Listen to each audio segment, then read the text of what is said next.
wouldn't even wish you'd understand. I just wish that God had a better plan. I'm so confused.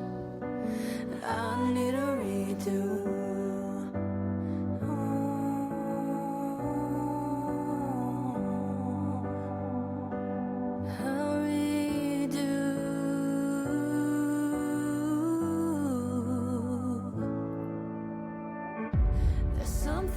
Inside of me that's begging and begging and pleading. I just wanna feel free. I just wanna feel lovely. I'm surrounded by love that's in pain. Can I wipe your tears away? Please don't hurt for me. I hate that it's for me.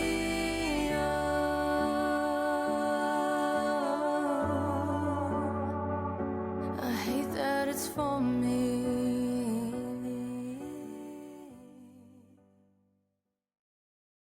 Hi, welcome to the MS Michigan Man 64 podcast brought to you by Olipop. Olipop is a sponsor of Hail Media and the MS Michigan Man 64 podcast. It's a probiotic drink. It's not like your regular pop. With MS, throughout the years, I used to be a regular traditional pop drinker, and I wasn't able to do that anymore. It started messing with my stomach. So I found Olipop, really, really awesome product. They have great flavors. I'm getting ready here to crack open a new one. This is strawberry vanilla. I haven't tried this one yet, but I wanted to see what it tasted like. Let me see here. Wow, that's really, really good. So if you go to olipop.com and you put in the promo code GOBLUE, you get 20% off your order. So check it out, man. Really, really awesome stuff.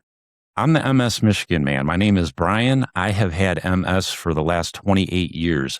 5 years before I got diagnosed, I was playing football in the 1992 Rose Bowl against Washington. I went from that lifestyle, being an athlete, to 5 years later, going through my symptoms, getting diagnosed with MS, and I've been living that life ever since.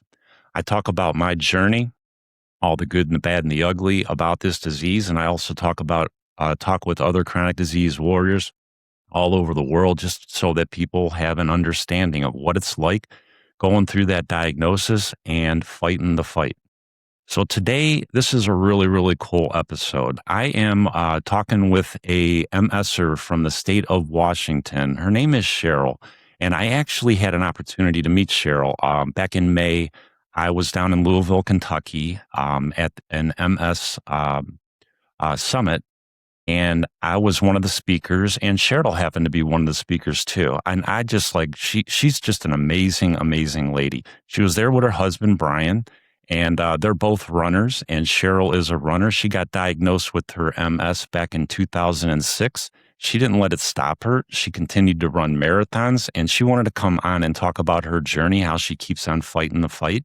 Please welcome to the podcast, Cheryl. How you doing today, Cheryl? Hi, Brian. It's so good to see you again after our time in Louisville, and it's great to see your face and hear your voice. And thank you so much for inviting me to speak with you on your podcast today. I appreciate you, Cheryl. I know that when I first met you and I got to learn a little bit about you and what you've been through and how you keep on fighting, I really admire you. I was a runner before I got my diagnosis. So after it stopped my running. I could not run after that. And for you to go from 06 and your diagnosis and you're still running marathons, I'm blown away by that. I think it's amazing. And I can't wait to hear your story and everybody else to hear your story. So back in 06, you were told that you had MS. What kind of symptoms were you having that led up to that diagnosis, Cheryl? Yeah, so I have been running marathons since the year 2000. And in January of 2006, I had just completed my 13th marathon. It was all-out effort, my fastest marathon ever.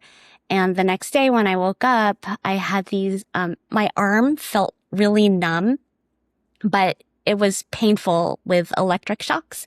So numb and painful at the same time, which didn't make sense to me. But the pain persisted. The electric shocks got worse. It started spreading down my arm and into the upper part of my back. And I finally went to my primary care physician, and he just figured I had a sports injury. And so he said, well, let me give you some gabapentin to just mask that pain. And it worked for a while, but then the really terrible sensations came back. And so I was finally referred to an MRI. And in October of 2006, when the results came back from the MRI, I was seeing a neurologist by that point. He said that I have innumerable lesions in my brain and in my spinal column. But he said he wasn't ready to diagnose me with MS. Because I was a runner. And so he said I only had one symptom. But, despite all of those spots in my brain and my spinal column. And so I wasn't satisfied with that. So I was able to refer myself to an MS specialist. And that's when she said, you definitely have MS. And so that's the journey, because it took me 10 months to be diagnosed from January onset of symptoms to October. Very, very similar in my path, Cheryl. I was 27 years old. I was a runner. I started having vision issues. I was seeing double vision, and I couldn't see colors right. Red, yellow, and green at a traffic light. I couldn't tell the difference. And I went to the doctor, my first neuro, and he did an MRI, and he said, it looks like MS, but I don't want to call it MS yet. And he just kind of spun me around, and I walked away from that guy. I'm like, this is bullshit. And then exactly the same as you, 10 months later, it got worse. So I went to a different neuro, and that neuro looked at the exact same MRI from 10 months ago. And all he did was he goes, Brian, you got MS. We got to get you on a DMT right away. And I'm like, well, why didn't that other neuro tell me that? It's amazing how, you go to a doctor, and one doctor will tell you one thing, and you go to another doctor and they'll tell you something totally different. Yeah. And I mean, I'm one of the hardest things for me is advocating for myself, because I'm such a people pleaser. I always say yes to everything. I don't want any contradictions. So I don't know what was in me to say, no, this is not right. I need to refer myself to see a neurologist, an MS specialist. So I'm glad that was, that was maybe one little tiny step outside of my shell, but I'm glad it happened. I mean, I wish it was sooner. I wish I didn't have that whole 10-month span where, MS was, I feel like it was getting worse. I could have started on DMT 10 months prior, just like you. And just the fact that for 10 months, you didn't know what was going on. You just wanted answers. I know when that doctor finally told me that I had MS, I wasn't even upset about it. I'm like, all right, yes, finally somebody is telling me what's going on. Now what are we going to do?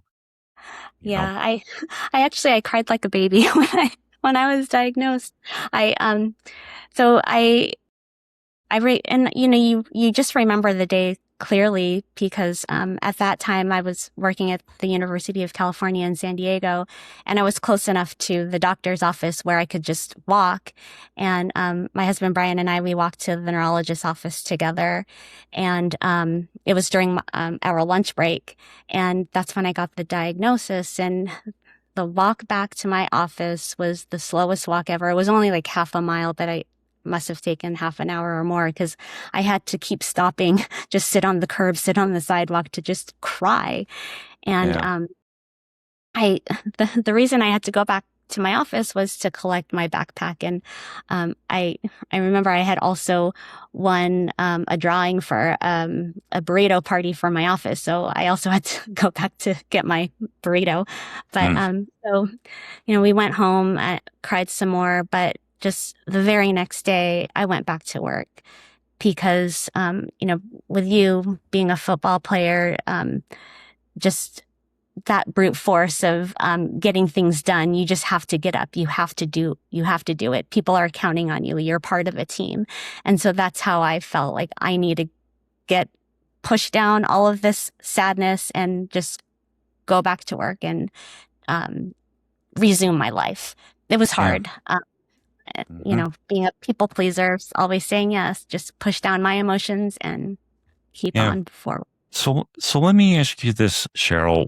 When you were told in October of '06 that you had MS, what was your understanding of when that doctor told you that? Because I know when I was 27 and he said MS, I knew what MS was, but I didn't understand that it was chronic. It was never going to go away.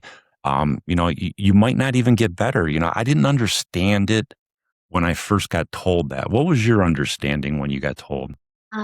Well, I was 32 years old when I was diagnosed, and I did know about MS because my coworker has MS, and we watched her progress pretty quickly. It's like she got the diagnosis, and then the very next day she was in a scooter, and so I thought that was my future.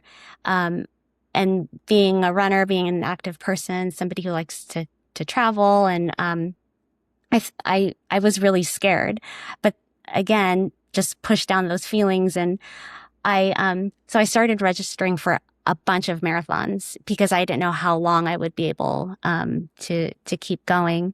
So my understanding was just from that one person. And back then, 2006, we didn't have podcasts where you're promoting MS warriors who are exercising. Everything that I read online was pretty negative. And even my own neurologist, my own MS specialist, when I started tripping and falling because of foot drop, she told me to lower my expectations. So even my own MS doctor, I didn't get the proper education, and I just don't feel like I had it back then. I hate hearing that, Cheryl.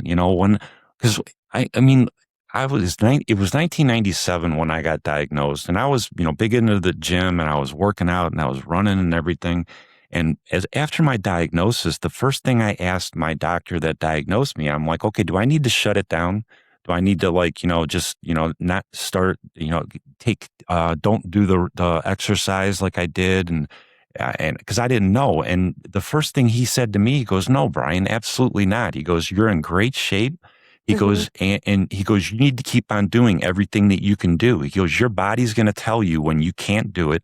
But until then, you got to do everything you do. And I appreciated him for telling me that, because I would have shut it down if you would have told me to shut it down. So I hate it when I hear that doctors say that to people, because I think it's totally the wrong thing. And that it's not right. Yeah. So my coworker and we had the same neurologist.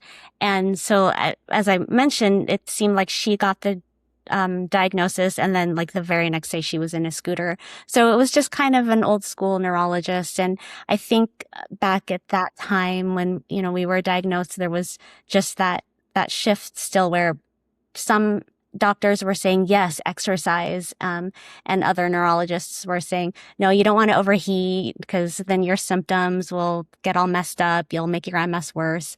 So I think it was just that time when the mindset was starting to shift and to say that it's okay to exercise with MS, and you can even work out hard. You can run marathons. There are ways to adapt. So yeah, it was just timing maybe. Yeah. So what about, I know you were married when you went through your diagnosis. I met Brian in Louisville, Kentucky. What an awesome guy he is. What was his understanding, and how did he react to that diagnosis when you got told that you had MS? Yeah, well, I mean, he didn't know anything about MS either. And none of our friends, nobody in the family knew anything about MS. So, we just learned together. And back then, they were just internet searches or go to the library, check out a book. We did go to some meetings for the newly diagnosed for people with MS, sponsored by the MS Society. And those were hard too, because I felt like there was just so much uncertainty. And I was just so depressed.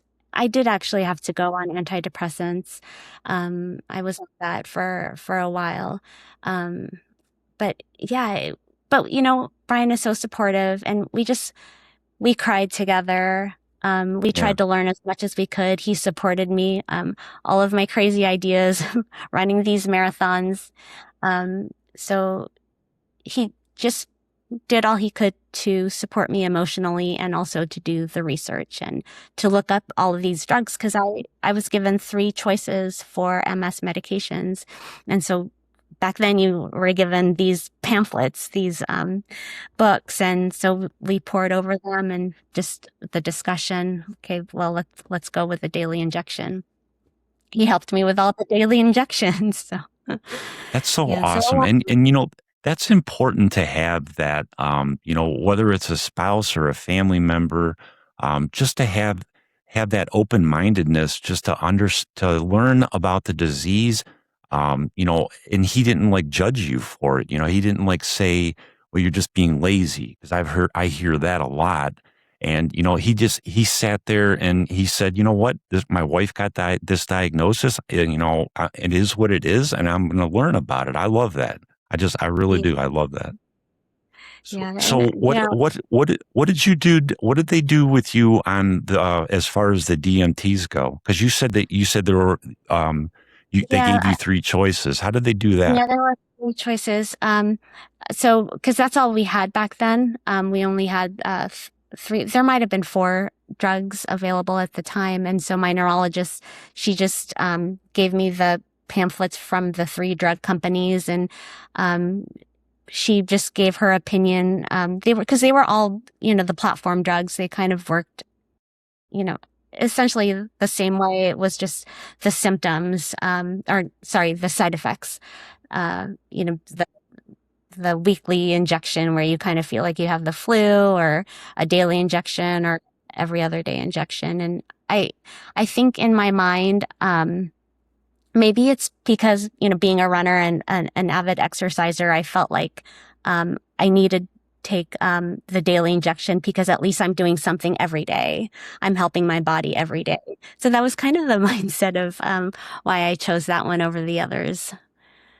So Hey, everybody, I know when I was given my choices, I listened to my doctor. I'm like, I don't know anything about this. You're the doctor. You went to school.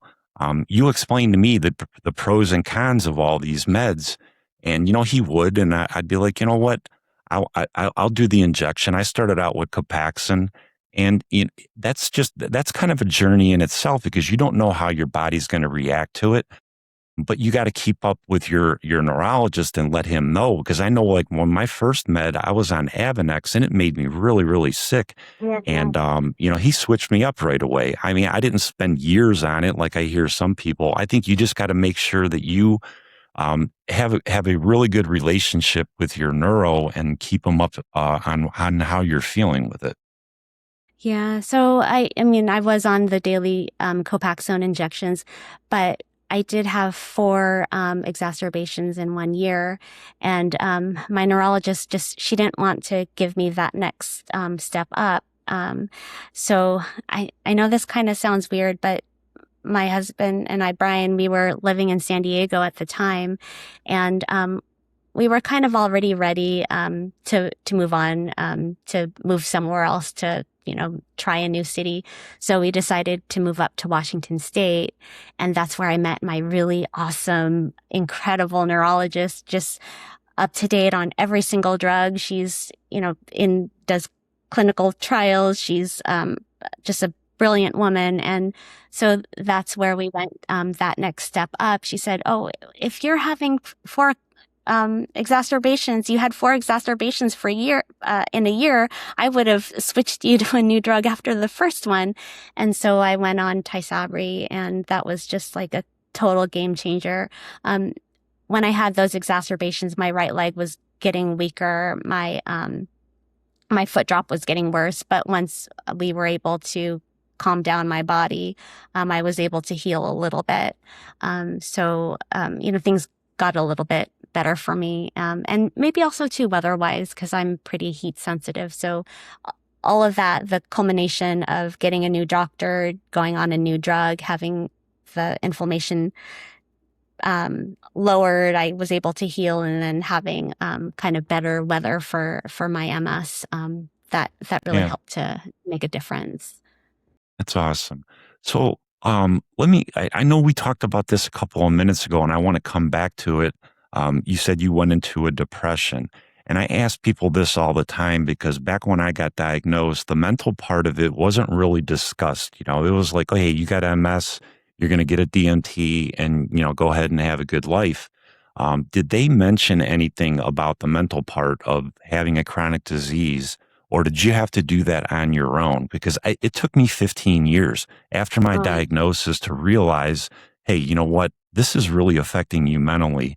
I just wondered how did they tell you anything about the mental part of it, or did you just learn about that on your own? I just had to learn about it on my own. Having an amazing partner with Brian, he noticed the depression because I'm just the I had a terrible childhood, like the worst imaginable. And so I grew up just suppressing everything and just putting a smile on my face and just pretend that everything is okay. And, in my private moments, then I could cry. Then I could cry like a baby. And so Brian was seeing that side. Like, she comes home from work, she's exhausted, and all she wants to do is go to bed and cry herself to sleep. So having Brian as a partner and going to all of my doctor appointments, he's the one who told on me. He told the neurologist she's going through this trouble. And so she just gave me, I can't even remember the drug, but she just put me on antidepressants. And then yeah, And yeah, but I just, you know, having to go to therapy, I'm just not the type of person who wants to talk about my feelings to somebody else.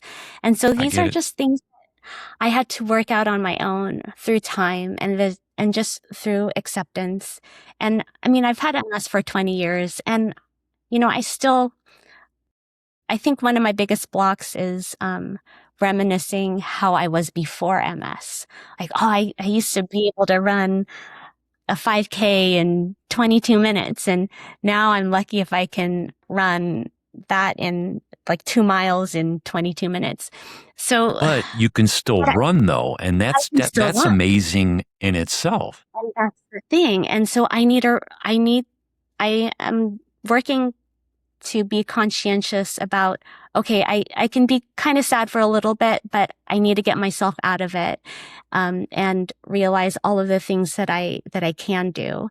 Because then, if I linger too long on the past, then it just diminishes all of the good things that I've done so far and all of the good things that I know that I'm still capable of doing.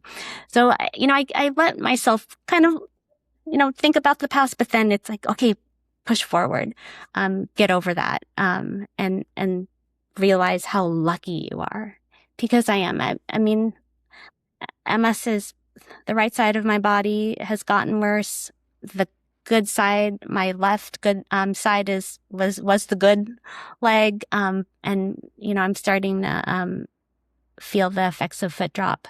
I know it's coming. It's been like this for about since last summer. So, I mean, I know the signs. I know I'll be like in another a bilateral AFO You know, user. And I just, but you know what though? I try to tell myself this. And it took me a while to get there. I mean, I've been doing this 28 years, but nobody can ever take away the accomplishments that I've done, before MS and even during my MS journey. I mean, I played in for 4 Big Ten championship teams. I went to 3 Rose Bowls, a Gator Bowl. I ran a triathlon, and I had 2 beautiful kids, and I worked 20 years with this disease. I mean, and MS can never ever take that away. So I try to tell people that, yeah, MS sucks and you lose the life that you did have, but it'll never take away the memories, all the accomplishments that you did. MS is never going to take away the fact that you ran all these marathons and you did how many of them with MS. I mean, that's the thing that you just gotta, take the positives and celebrate them, Yeah. Oh, for sure. It reminds me of when we were at MS Rising. Allie was our moderator, and she said, um, it's so easy to give other people grace, but you can never give yourself grace. It's just, for some reason, it's too hard to give yourself grace. And that's one thing that I need to improve on. Cause so for me, one of the, I guess, good things, about MS is that I've been able to meet incredible people like you and like Allie and Phoebe and just this incredible community of people who want to support each other and lift each other up. And so whatever I can give back to the MS community, that really also psychologically helps me to feel better about myself, that okay, I can do this and I can support other people. And I think that's probably one of the greatest joys is being a mentor and helping others to see their potential. Now, if only I could just see my potential. Right. It's kind of. I mean, I sit here and admire you. I mean, like when I met you and I found out just how you just did not let MS shut you down and you kept on running your marathons. And I mean, you even run with an AFO. And I know I know I wanted to talk about that because that's the mental part of our journey too. I know back when I was in my 40s, I had to start using a cane. And I really, really struggled with that, the mental part of it. Because I was sitting here thinking, you're only 40 years old and you're sitting here with a cane. Oh my God, you're such a weak, and I was just beating myself up. And I know that you use an AFO just and to run, and you struggled to use that. Let's talk about like just the mental part of using things that actually do help us. Yeah, so I run with an AFO and ankle foot orthosis. And can I just show you? Yeah, absolutely. My shoe. Absolutely. So this is the device that I use to run, and so it's you need a prescription from your neurologist, and you go to an orthotist. I go to Hanger Clinic, and so they assess my gait. And they make a mold of my leg, and the product, they send that mold to the bracing company, and this is Spry Step. And so this device, it inserts into my shoe. The shoe insert goes over, so it's not painful or anything. And essentially I kind of roll on my foot, and this is roll. Yeah, I roll my foot forward, and this foot plate, it's carbon fiber. The whole thing is carbon fiber, and it's flexible, so it gives me the bounce back so that I can actually move on forward. Yeah. So my toes will never like flop, and I don't Yeah. trip on this. And so I've been Yeah. able to run more than 60 marathons wearing an ankle foot orthosis.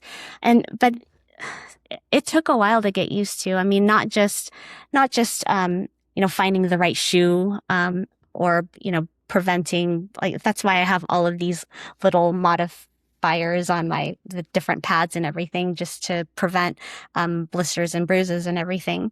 So not just like physically being painful, but also just the mental aspect. I'm a hot runner. I mean, I run, I sweat so easily, but I was running with pants on because I didn't want people to see it.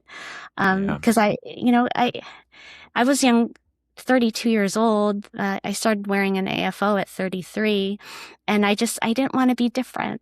I just wanted to be like everybody else. And so I hid in with clothes, which is kind of, I know, but that's the mental part of this disease, and we all go through it. I mean, most of us go through it, unless I mean, I think special people maybe just don't care and like they have that attitude. Hey, it is what it is. But for me, I struggled. I struggled with a rollator. I struggled using a wheelchair. Because it's just not something that I ever envisioned myself in. And I really struggled with it mentally. And I know a lot of people do, but they're there to help us. And now I just like, hey, bring it on, man. If it's going to help me do something, I'm all for it, but it's a process to get to that point, I think. Oh yeah, and for sure. And I mean, now I totally tell people wearing AFOs if they have a problem. It's like, talk to me. I'll walk you through it. I'll help you. And I've even kind of made it fun. Look, I mean, painting it to match your clothes or your There hair. you go. Bling it I mean, out. Bling it out. a whole wardrobe. I have sparkly pink. So, whatever it takes, and it brings me joy now. Yeah, So, absolutely. and it helps me do what I love, which is running. That's it. So, and I know you said that the community is really, really important to you, and as it is to me. I go on TikTok, I go into lives, and I talk with people, and I know that you started your own community, the Rams community, and it's a team. And just talk a little bit about Rams and what motivated you to start that, Cheryl. Yeah, so Run a Mile in My Shoes are also known as Rams. So when in 2017, I set out to become the first person with MS to run 7 marathons on 7 continents. And I did them all in 12 months. And during that journey, I met so many incredible people around the world living with MS who are runners or want to start an exercise program. And so I wanted to bring everybody together. And so in 2018, I created Run a Mile in My Shoes. And our very first event was in Detroit, Michigan at the Detroit Marathon, Half Marathon, and 5K. And we had 55 people from all over meet in person to be part of that first event. And we also had a worldwide team of 40 people who joined us in solidarity by doing whatever sport, whatever type of exercise that they wanted to do. And so the whole premise of Run a Mile in My Shoes is to support each other as athletes living with MS and to also encourage other people to exercise, to do whatever they can to the best of their abilities. And so this year, 9 years strong, we're going to be meeting in Portland, Oregon for a marathon, half marathon, and 10K. And I already have 42, that's in October, and I already have 42 people registered to come. It is so awesome. People from all over Canada, teammate from Australia is trying to come. And we have almost 100 people around the world who are going to be doing something in solidarity with us. And I mean, it's just, I don't even know how to describe it. I love my team. Everybody is so supportive. And we've helped people to, come out of that shell, to accept their MS and to do what they can. And that's just such a joy for me to see people, my teammates, the people that I love. I want them to be happy, and it brings me so much joy to see their smiling faces when they cross the finish line, or when they post a picture of themselves doing something like canoeing in Thailand or Right. I think it's kayaking. I don't know the difference between canoeing and kayaking, but yeah, to see people trying different things, it's so amazing. And I have so much admiration for everybody on the team, and yeah, so I'm just hoping that we can keep this trend going together. I know you will, because I mean you're a badass. I when I got to meet you, and I just know how you are, the mental part. If you're determined, you're a runner. It's been your lifelong thing, and you know how to get things done. And you know that sometimes it might not be a quick thing, but that's just what I love about you and our community. I've met so many people like Phoebe and Adam and Jonathan, And Dr. Summer, when all of us, when we were down in Louisville, I mean, we all come from different walks of life. But we all have that same drive, you know, that we just want everybody to understand what it's like to live with this disease. It's not a death sentence. You gotta turn it into something positive and keep on living your life to the best way you can. You know, that's pretty much what I try to tell people. You know, it sucks, but you can live with it and you can. Yeah, absolutely, 100%. Just making it your own, and I couldn't agree more.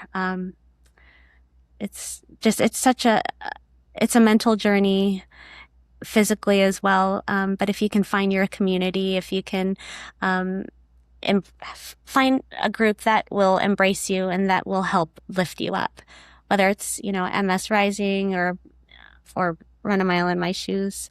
There are groups out there. It's better than, you know, when we were diagnosed back in the old days. Right. We have people, right? We have these ways to communicate with each other and to see each other. So, Yep.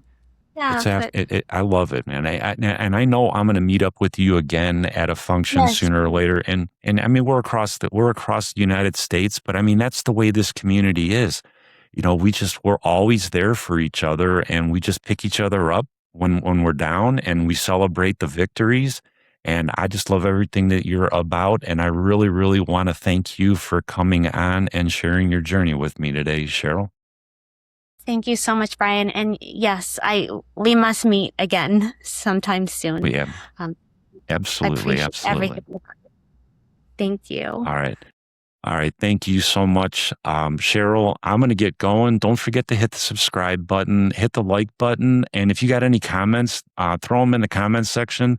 Cheryl will answer them, or I'll get a hold of Cheryl and she'll answer them if you have any questions for her. We want to be understood, and the best way to be understood is to listen to us talk. You all have a good day. I am out. If you like this kind of content, please like, share, follow, and subscribe. And as always, go blue.